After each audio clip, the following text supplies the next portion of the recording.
Very good morning, students. The other day we have finished the first part of Unit 3. Now we would like to continue from where we left the other day. Okay, so we call that as Unit 3 Part 2. By now I think you all know my name, and we continue from where we left the other day. So again, we see the objectives. As I said, that's a good practice to review what kind of objects we are going to study in each lecture session. So network layer functions, then properties of routing algorithms, categories of algorithms. Today we are actually stepping into algorithms part a bit. Then what is the shortest path routing? So this is the first routing algorithm we are going to look into today in detail. Then flooding. Flooding is also another routing algorithm. So these are the topics we are going to extensively study in today's lecture class. Under flooding, we have actually flooding as such is not that efficient. So a selective flooding may be a better choice than a normal flooding. Don't worry right now, we are going to see them in detail in the following slides. Okay, routing algorithms. As you see here, first let us start with network layer functions. What are the functions a network layer is going to perform? We have seen the other day, the first job of every router is storing first. Okay, storing first. After storing, a forwarding feature. Move packets from router's input to appropriate router's output. Okay, so this is how we are going to forward the information. Means your routers are going to forward the information. Then routing. Routing is the major function of a router. Okay, how the information is sent from one router to another router, so that the overall message pass is done in a shortest path, or in a more economical path, or in less traffic route path. So there are different measurements we are taking into consideration while router is sending information from one router to another router. So this is where the algorithms are playing a major job. Who is going to look after from router A? Next time the packet should be forwarded to router B. Who is going to tell that information? Basically, routing algorithm. Routing algorithm decides which is the shortest path, or which is the most economical path, or which is the less traffic path. Like that kind of things are being estimated at routing algorithm level. So if your routing algorithm is efficient in your network layer, then obviously the whole process takes place efficiently. So before we move on to that actual routing algorithms part, we are now seeing a little bit of background about these algorithms. What are the properties of routing algorithms? It makes things quite easy, isn't it? So before you design anything, let us see the properties first. Having understood the properties, then you go for such a design where your algorithm fulfills all these properties, isn't it? So see, they are quite self-explanatory. The correctness, meaning to say your routing algorithm should be correct. Before we adopt any algorithm, make sure that you tested it enough and it worked correctly in most of the scenarios. Then later we adopt that algorithm, isn't it? So correctness. Your algorithm should be correct. Means it should be functioning correctly. It should have been tested earlier under few scenarios, and in all those scenarios, this algorithm was tested efficient. Then of course simplicity, isn't it? I should not have a very complicated programming concept in order to apply this. It should be as simple as possible. The code should be as simple as possible. Okay, that's one of the property of a routing algorithm. Next one is robustness. What do you mean by robustness? You know very well, networks there are various kinds of networks, meaning to say intra-network, inter-networking, different topologies adopted that we have seen in Unit 2. One network may be adopting a LAN topology, another network may be adopting WAN topology. Like this, under various network topologies also, your routing algorithm should function normally. It should not change its efficiency based on the kind of topology adopted in the networks. So meaning to say, across the boundaries, my routing algorithm is efficient, it's robust. It does not change its efficiency based on the topologies adopted throughout the networking concepts. Then of course stable. Stable means with respect to the traffic, with respect to the demand, still my routing algorithm is stable. It doesn't collapse or it doesn't become inefficient as the demand increases or as the number of users are increasing. So like that. So then what we can say is our routing algorithm is stable. Okay, that's one of the property. And finally, fairness. Okay, fairness means we are actually, okay, that's also very self-explanatory, isn't it? There are 60 students in today's class. Maybe being a teacher, I should be fair with all of you, isn't it? Then I should not be biased to any one particular student, and only in that student is answering questions, I'm responding. Maybe to a particular section of students, I'm not fair enough. That's not the scenario, isn't it? As a teacher, the student inside the class, whoever it is, a fairness should be adopted. That is the case even in a normal class. Think about the networking then. Your particular routing algorithm should also do fairness to all the informations irrespective of the routers they are adopted. Then of course optimality, meaning to say at the end of the day, the whole process should be optimal, meaning to say it should have taken place. The routing algorithm would have converged in an optimal amount of time. Okay, so fairness and optimality again leads to some arguments. Is it really possible? Like that kind of thing. We are going to see that later slide.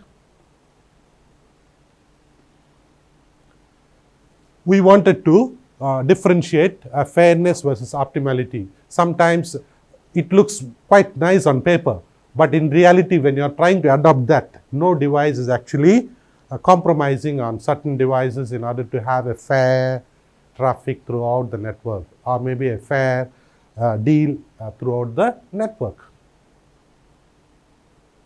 It's quite easy, isn't it? So it is actually self-explanatory, but let us see the diagram first. Now, what's happening is you have a router X and router X bar connected horizontally. Okay, that is one connection. Then there are vertical connections as well. Now in this diagram, you can see 3 vertical diagrams, right? So now what's happening? Already in this scenario, enough information is being transmitted from A to A bar, B to B bar, and C to C bar. Meaning to say, the vertical communication path is already to its full capacity. Okay? In that scenario, to make this process fair, when you're talking about fairness now, already this loop has reached its optimal level at the vertical message transfer itself. Then you need to actually should not allow any message transfer horizontally.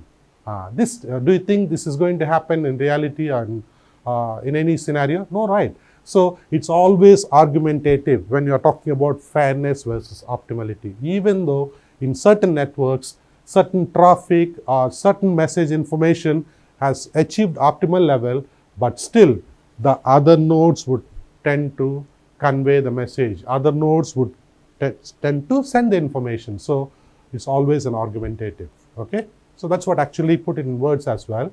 Anyhow, that explanation is already given. If you want me to quickly go through, we can do that. Fairness and optimality may sound obvious, isn't it?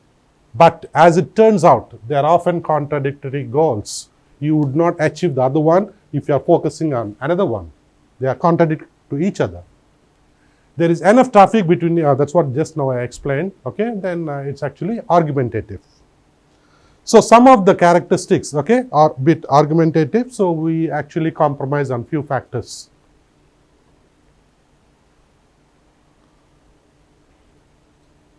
Then categories of algorithms, okay, that's the next topic we are moving on. There are only two categories, okay, when you are talking about routing algorithms, there are only two types of routing algorithms possible. What are they? One is non-adaptive, the other one is adaptive. Okay, so now let me tell you one simple example to explain that. In the day-to-day life, we are all traveling on roads, isn't it? Then what happens? At each and every junction, you come across traffic lights, isn't it? So there are two types of traffic lights, again you would have come across. What are they? The first one is a normal one, meaning to say it's not adaptive, it's non-adaptive, means it comes under first category. To travel from this north to south or east to west, every junction has a fixed time interval. I have to wait for maybe 3 seconds or maybe 5 seconds, irrespective of the traffic from the other end. So this kind of algorithm you adopt at a traffic light junction is categorized under non-adaptive algorithm. Even though there is no traffic from the other end, from east to west, from west to east, people are simply waiting for 5 seconds. Then only the traffic is converted to the other road. So in that way, at every junction, the traffic is actually following a round robin nature.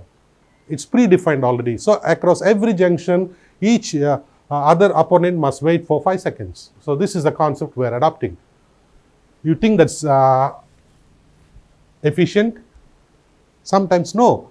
Most of the times the traffic is very heavy towards companies in the morning. Then you must allow those people to travel longer time because the other end the traffic is very minimal. So meaning to say, you are adapting the reality into your algorithm. You are looking into the current topology, what's happening right now. More amount of time should be allocated to the people who are traveling from east to west because the companies are more towards west. Then you give more time, green time for them and less green time for others because anyhow there is no traffic at all in that route. So when you adopt that kind of a topology and reality into picture, then the algorithms we are going to develop under that category are categorized as adaptive algorithms. Okay? So in a similar way, even in routing, you fix everything in the beginning, then you write an algorithm, then it comes under non-adaptive category. No, fixing in the beginning itself is not the right idea. Let me take into account the changes happening as and when they are happening, and then my changing of the direction of information sending from one router to other may change. Then if you adopt that kind of a scenario, then it comes under adaptive category of algorithms. Okay, so non-adaptive is static in nature. I have taken decision initially and I am writing algorithm based on that initial assumption, which is static in nature. Okay. Do not base their routing decisions on measurements or estimates of the current traffic topology. We are not considering current traffic at all into consideration, isn't it? That's what just now I told you with one simple traffic light example. Instead, the choice of the route to use to get from I to J means there are two locations, we are just naming them I to J, is computed in advance offline. Okay, in advance we have decided this is the way we allocate the data transfer. Even though there is a heavy traffic, we are not deviating from that particular assumption. Okay, and download it to the routers when the network is booted. So initially we have decided from router I, information will be passed to router J. From router A, information will be passed to router B. So like this kind of decisions are taken well in advance. And once routers are active, this information is passed on to them and they start working based on that pre-assigned task. So means the job assigned to every router here is static in nature and they do not dynamically change. So when we write an algorithm with this topology, it's classified as non-adaptive algorithm. Okay, this procedure is sometimes called as static routing because they are fixed initially. Okay, as I said, it itself is a disadvantage, right? So then we move on to the next one. Initially we thought a static algorithm will do the task. Later we identified it has its own disadvantages. Then we always want to improve from there. So we categorize the next category as adaptive. Adaptive algorithms, in contrast, change their routing decisions to reflect changes in the topology. This is the beautiful concept. Today, most of us are not in a good mood to listen, okay? Then what your lecturer is doing, maybe he's engaging you with more examples rather than theoretical concepts, because he understood the receptive power of students today is a little bit on the lower side. Then if the lecturer takes heavier topics on that particular time and try to finish the syllabus, then the communication is not effective, isn't it? Then by looking at the real topology, the information sender is accommodating himself with effective communication. Then I am now discussing more of examples, more of interrelated topics, so that there is no much memory applied in today's class. So students are a little bit relaxed and they can actually grab the subject in that way. So in that way, adaptive, what they're doing is decisions are taken based on the reality and based on the topologies. If I send the information, if router I sends message to router J, obviously the overhead is heavier. So instead of sending it to J, maybe I send it to through other router, then the information is sent more effectively. So that's what is happening under adaptive category. Is that clear so far? So let me recap again. There are two categories of routing algorithms. It's quite easy to understand. One is non-adaptive. In non-adaptive, what happens is the decisions are taken well in advance and offline. If information has to send from I to J, means that is fixed initially itself. The minute these routers are connected to a network, always information will be sent from I to J. Irrespective of the traffic, whatever the scenario it is, we follow this protocol. Okay, that type of algorithm which we develop by taking decisions well in advance and offline is categorized as non-adaptive algorithm. Okay, but that's not efficient.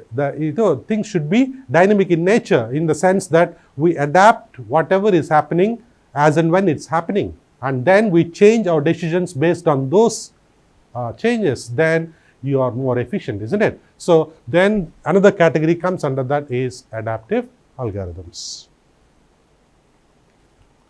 Okay, this procedure is sometimes called as dynamic routing. Okay, maybe if you want to give other names to these categories, then they are more technical. Then one is static routing, the other one is dynamic routing. That's all. Okay, different topologies. Okay, now optimality principle, a little bit details in that we see today. In optimality, what happens is, it's a general saying like that. If, let us see the diagram first, then easy to understand. Then we wanted to go from router I to router K. Okay, this is the example now we are considering. I want to send information, or I want to send a message, a packet from router I to router K. There are a number of routes possible, isn't it? But based on optimality principle, if router J falls under the optimal path towards router K, this is what is called optimality principle. Then if you want to send from J, then obviously we follow the same path, isn't it? Because already it's predefined that router J falls under the optimal path towards router K. So next time, if your information is going from router J to K, we already know that it's already in the optimal path and that route is actually the least path route or the optimal route, like that. Okay. If router J is on the optimal path from router I to K, okay. So our information is we wanted to send from I to K initially. Halfway through, we realized that router J falls on the optimal path. Then according to optimal principle, J to K also falls on the same route. This is what is the principle. Based on this principle, for every router, we really no need to estimate the optimal paths. Because when you are calculating an optimal path between two routes, automatically in the path, you realize that these routes also fall under the optimal path. So next time, we really no need to actually estimate the optimal path for that particular router as well. Okay, that's what defines your optimal principle. Okay, the set of optimal routes from all sources to given destination forms a tree routed. Okay, so then what we do is, this looks a little bit complicated. Then we try to form a tree for every router to each other router. Okay, so now you see all possible things. Now it looks like a tree fashion. Nothing to worry too much at the moment. Okay, what we have seen is, we have taken a network where there are different routers, and we are trying to find out optimal path between each two possible routers. Based on an optimal principle, when I am sending information from I to K, router I to router K, I realize that router J falls in the same optimal path. Then to estimate an optimal path for J, in case if you are sending to K, you follow the same path, because earlier it was identified as an optimal path. That's the beauty of an optimal principle. And later, from a network fashion, we always try to figure out that in terms of a tree network. Why? Because we always look to end to end. If I want to send from I to K, then what are the possible paths? Then from this diagram, you can tell me straight away, isn't it? What is that? Okay, from I to C, B, A, F, K, because the tree is already formed. Like that kind of notations, we can actually estimate initially with the help of an optimal principle. Is that clear? Every network is redrawn in the form of a tree notation in order to estimate the best optimal route between any two routers. Okay, that is the advantage of an optimal principle, an optimal path. And we call that type of tree as a sync tree, because at the end of the day, we wanted to optimize the distance. So you want to sync the distance. So you name the tree also as such as a sync tree. So you have seen a subnet in part A and a sync tree of the same with a simple scenario in the part B. Okay, whereas sync tree may vary for each router from a different router. So we have taken an example of router B in this scenario. Okay, now we are moving into the first kind of its routing algorithm. Okay, and as per the the sequence, we discuss non-adaptive first, static algorithms first, then later we move on to dynamic algorithms. Okay, so Dijkstra is the person who discovered shortest path routing algorithm. So we call this algorithm with the same name of the scientist, Dijkstra algorithm. So a shortest path, that's what is the goal of this algorithm. Okay, shortest path. I wanted to send a packet from router A to router B. What is the shortest path possible? After identifying, I would send the packet via that path, so that it reaches to that router in a short interval of time. That is the idea behind Dijkstra algorithm. So again, we take a simple example. It's quite easy to understand, nothing to panic. Now we take section by section. So first we see section A. In the section A, what you see basically, I have few routers, A, B, C, D, E, F, G, H. These are the routers we have. Now the initial Okay, information given to us is to go to A to B, either the distance unit or the cost unit, some units are defined. Okay, we call this as undirected weighted graph. Why you call it as undirected? Because there is no direction. You can only go from A to B. If you start giving the direction, then it's called directed graph. Okay, but in this case, there is no direction assigned, but weights are assigned, isn't it? If you want to go to A to B, some amount of distance or some amount of cost is involved, like that. The weights are represented on the graph. So this is a weighted unidirectional graph. What is our motive now? Say for example, take one example, to A to B, sorry, not B, A to D, we wanted to send a packet. What is the shortest path possible in this undirected weighted graph? What Dijkstra algorithm says. That is what we are going to now elaborate more in detail. Is that clear? Just for the time being, look at only the picture A. We have certain routers in this picture, and to go to from one router to another router, some weight is also assigned initially. Okay. Now, what we do initially, how we start this algorithm is, some simple steps are there. First, start from any one router. Okay, I am starting from A. That is our natural, psychology. You start from A. To router A, how many routers are directly connected? Any guess on that? Directly connected graphs or lines or contacts. You give any name for that. Now, how many are connected directly? There are only two. B. Okay. So now our intention is to send a packet from router A to router D. What Dijkstra algorithm says? What are the steps to follow in order to find the shortest path from A to D? That is our intention. Okay. So now what we do is, see, we are starting from A now. What are the two routers, or maybe it can be even more than two? How many routers are directly connected from A? So we identify that first.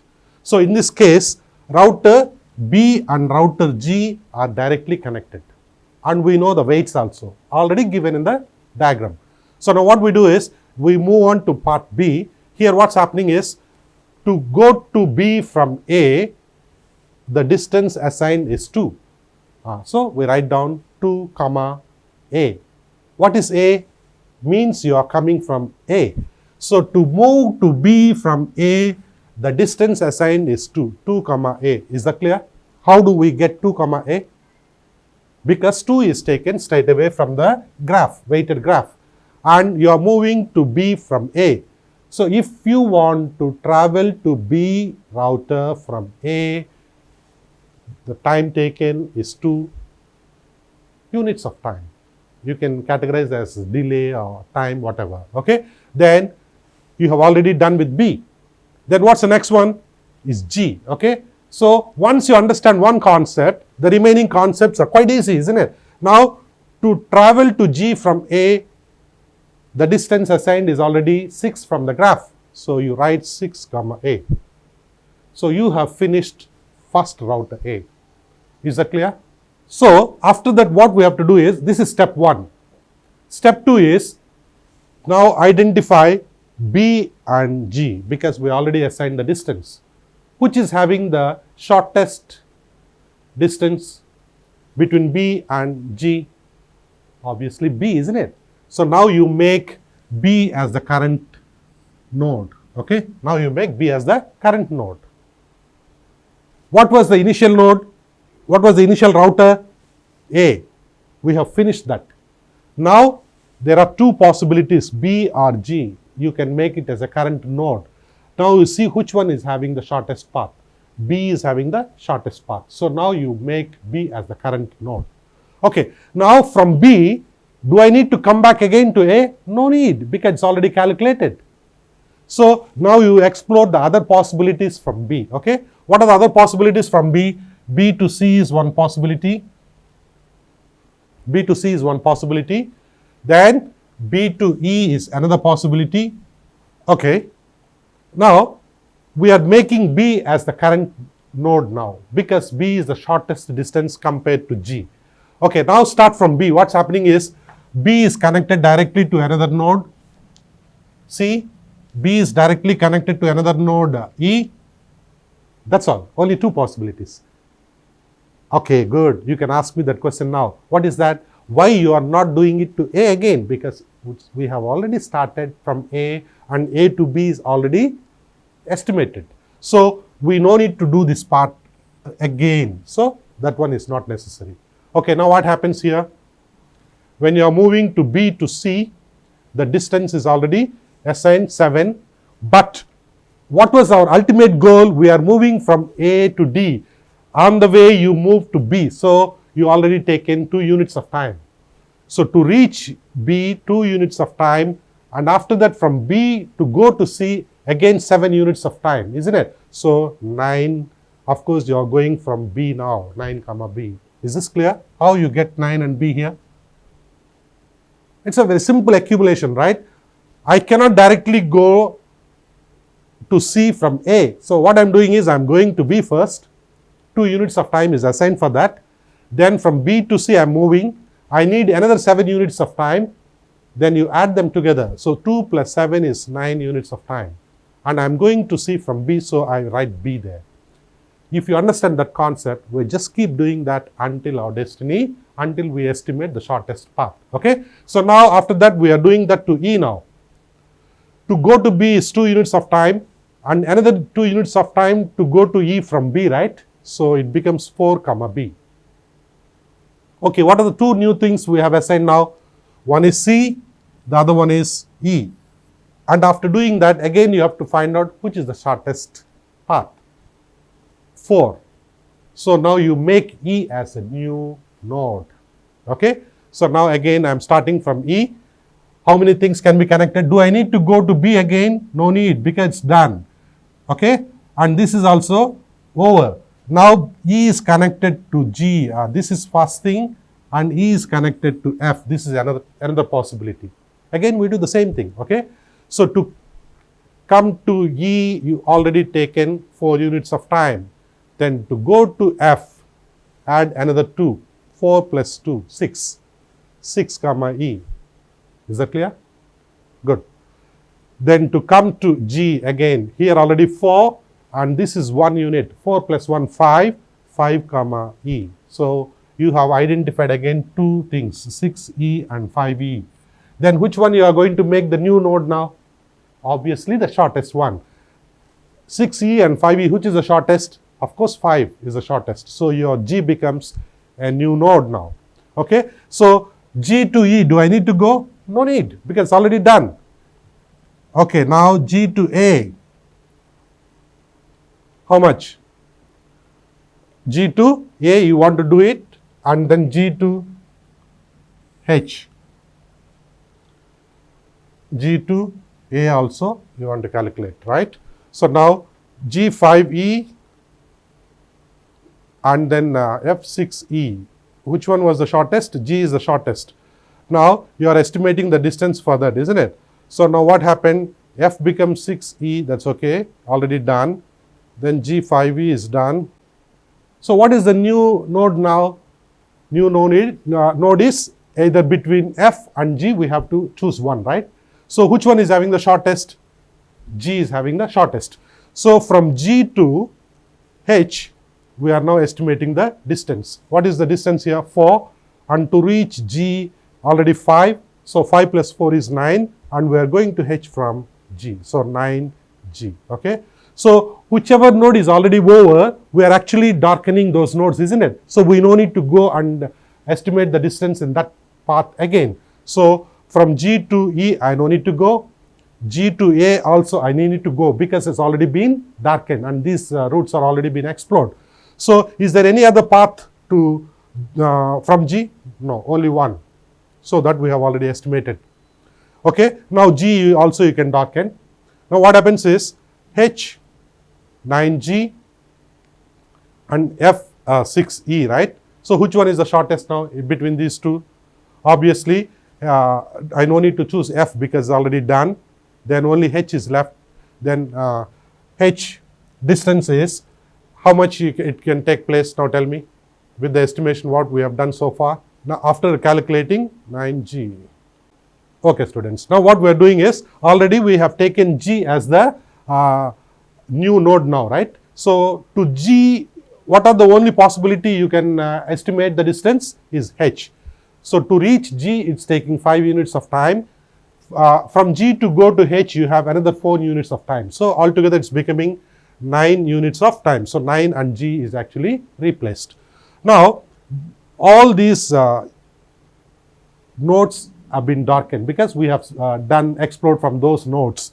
Now coming to h, okay, to h and f, right? Which one is the shortest? F. So you choose f now. So f is connected to c, f is connected to h. So now to go to c, already you have 6 units of time and another 3 units of time. 6 plus 3, how much? 9. So 9, so there is no change. So we no need to update this one because it's the same thing. Even if I go to c from f, it becomes 9. You can write another thing if you want. 9 comma f we can write, but there is no change, right? So we maintain whatever the previous information is there. 9 comma b. If you are spending 9 units of time, either you go through b or go through f, it's still the same. So retain the previous content. Okay, now come to h. 6 units of time you spend to reach f and another 2 units of time to go to h from f. So 6 plus 2, how much? 8. But earlier estimated distance was how much? 9 if you are going from g. So this one need to be updated, isn't it? So what you have done? 8 f. Hey, I have another shortest path. If you want to go to h, don't go from g. Instead you go from f. Then I can reach faster. So that's the idea of this concept. So this one is updated. Okay. Was that our ultimate goal? No, because we wanted to go to D, right? So to go to D, now either you can come from C or you can go from H. If you are going from H, what happens is 8 units of time you spend to reach H and again another 2 units of time. 8 plus 2 is how much? 10. So you take 10 comma H. That is one possibility. And if you are coming from C, then 9 units of time to reach C plus another 3 units of time. 9 plus 3 is 12. 12 comma C. So in that way, Dijkstra algorithm tells to go to any particular router, what is the shortest path. So we estimate the shortest path. In this scenario, we started to go to D from A and we have identified going via H is the shortest path available. And during that process, if there are some changes need to be done, of course we are doing them and updating the distances. At the end of the day, once your algorithm completes, you would have reached through the shortest paths available. Okay, that's the idea. Is that clear? Good. The first 5 steps used in computing the shortest path from A to D is already explained here. The arrows indicate the working nodes. Even that part I already identified you. Okay, the same thing, whatever we have learned through explanation now is again put back in words so that the main points we don't miss. Start with the local node, that is the router, which was our local node initially? A, right? As the root of the tree. Okay, we started from A and we are calling that a new term, root of the tree. Assign a cost of 0 to this node and make it the first permanent node. Why 0 cost? Why? Because to go to A from A, is there any amount of cost involved or any distance involved? No. So that's the reason you assign the cost of 0 to make it as a permanent node. Then what we did, examine each neighbor of the node which are directly connected. Okay, neighbor, that's what we are calling in that sense. And that was the last permanent node. Then assign a cumulative cost. Cumulative cost means what? From A to B, how much time taken? And from B to C, if you want to go, then A to B distance also is considered. Because you are not going directly from A to C, right? First you are going from A to B. What was the distance incurred for that? And to go from B to C, you consider and add that, and you call that as cumulative cost. Then amongst the list of the tentative nodes, find the node with the smallest cost to make a new permanent. Smallest cost, make it a new permanent. That's what we have done. Okay, just we are explaining again point form. However, that explanation was given already. If a node can be reached from more than one route, then select the route with the shortest cumulative cost. Of course, that's what is our intention. Okay, repeat steps 2 and 4 until every node becomes permanent. Means we have explored all nodes, and from that node you are going to a different node. What was the shortest path available is also been identified. That's what basically Dijkstra algorithm does. Okay, so what we do now is, let us do the same thing. So with that, we have understood how Dijkstra algorithm works. Is that clear? So maybe under assignments, I would assign few examples under that category. Please try to work out that. If you have any difficulties, we can still clarify those doubts. Okay, another static algorithm. So far what we have done is, we have covered one static algorithm. The first one of its nature is shortest route algorithm, isn't it? And another name given to that is the person who identified Dijkstra, right? So people call it as a Dijkstra algorithm. The another category of under the same static category is flooding. Now what happens is, every node, whatever the information it receives, it's like a flood, it is sending to all other possible nodes. Tell me, is this a good method? Now, whatever the information I know, whomever I am seeing, I am just passing the information with the intention that maybe that is the person to whom it should be sent. That was the intention. When you go with this approach, what happens? Certainly the information will reach to the person it should reach. But in the process, we are duplicating it. Too much of information is getting duplicated. Maybe I am conveying the message to whom it's not is assigned to. Then what happens? Duplication of the message is taking place. But if you follow a standard procedure in flooding the information, maybe that is the best possible method. And this is what we adopt in broadcasting. Okay, so that's how we name it as a flooding. Flooding is another routing algorithm which comes under static category. Another static algorithm is flooding, in which every incoming packet is sent out on every outgoing line except the one it arrived on, because that's where I received the information. Then what I do is, I would try to send this information to all other possible nodes nearby me. Flooding obviously generates vast number of duplicate packets. This is what I'm highlighting. Duplicate packets are too many in flooding. Okay. In fact, an infinite number, because without having any idea to which node your information should be sent, every node is forwarding it to whatever the node it comes across. So in such case, multiple duplicates are to be theoretically say an infinite number of duplicates are being generated if you don't follow any proper concept to forward. Okay, infinite number of, unless some measures are taken to damp the process. One such measure is to have a hop counter. Okay, what is this hop counter? Now, say for example, we have 10 routers in a subnet. So what is the maximum number of routers a message has to pass through if it has to go from one corner to the other corner? Under the worst scenario, obviously 10, isn't it? So the hop counter here is 10, meaning to say that this packet has passed through all possible 10 routers. So we are now maintaining a counter like that. So when this router is passing the information as a flooding concept to the other routers, then it thinks if this packet passes to the 10 routers, obviously there is one router which is expecting this message. Then we fix a hop counter as 10. Then after this message passes to another neighboring router, this count is decremented by 1. Then it becomes 9.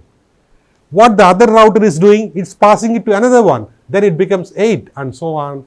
Maybe some methodology is adopted in this. Thereby, you minimize the duplicates. Okay, so that's a hop counter contained in the header of each packet, which is decremented at each hop. At each hop, it is decremented. Thereby, if it is becoming 0 means I don't need to maintain this packet anymore. It would have reached already, so it actually collapses. With the packet being discarded, you are going to discard once the hop counter becomes 0. Okay.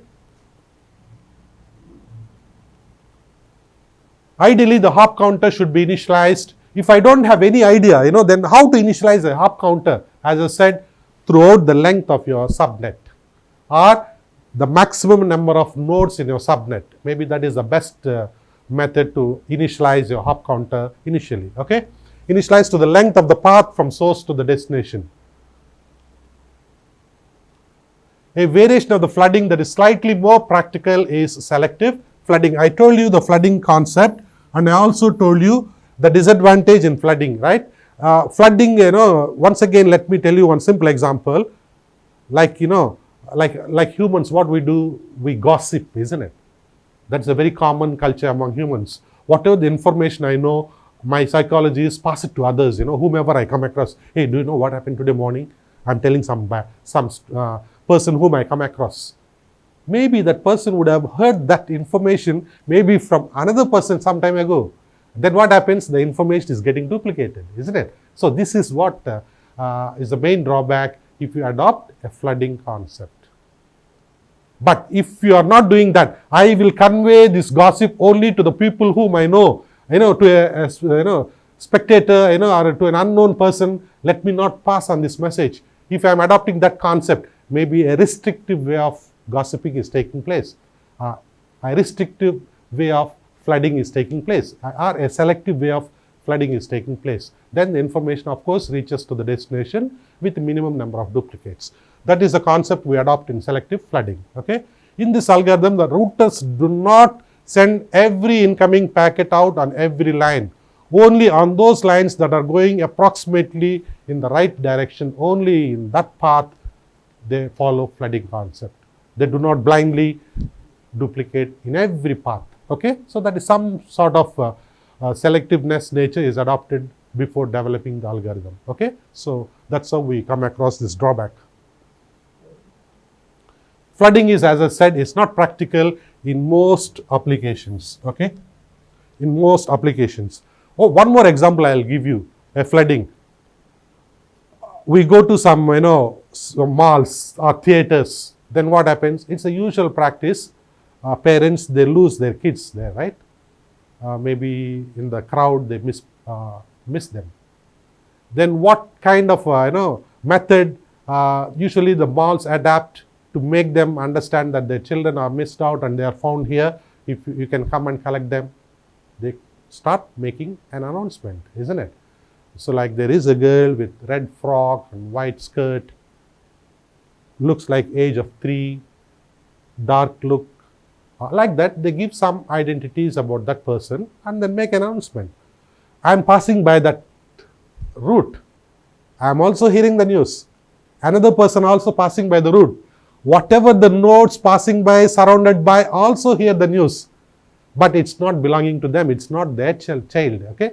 Then obviously, if some person whose child is that, it will pass through at some point of time. So when you communicate in this fashion, then it's called flooding. Okay, it's going to the people, it's duplicating information, but at the end of the day, it will certainly reach to the node where it should reach. Okay, that's one example.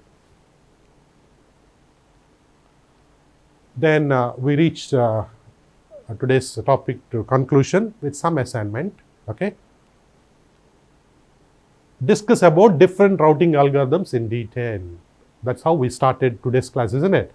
A simple theoretical question can be expected on that. Then discuss shortest path routing, and I told you the name of the person who invented that method. Dijkstra algorithm is another name given to that. And then what is flooding and discuss? Whatever we discussed in today's class, both the routing algorithms come under static category. Okay, here we are not adapting any recent topologies and recent trends happening as on time. With respect to time, differentiate and explain adaptive and non-adaptive routing algorithms. This is the another method. I mean, we are comparing both the methods. This type of questions you can expect from this topic in the exams. Okay, hope it's very clear. Then we move on to the next topic in the following class. Okay, if you have any doubts on this topic, please email me. We can discuss and I can be reachable at my email. Thank you all.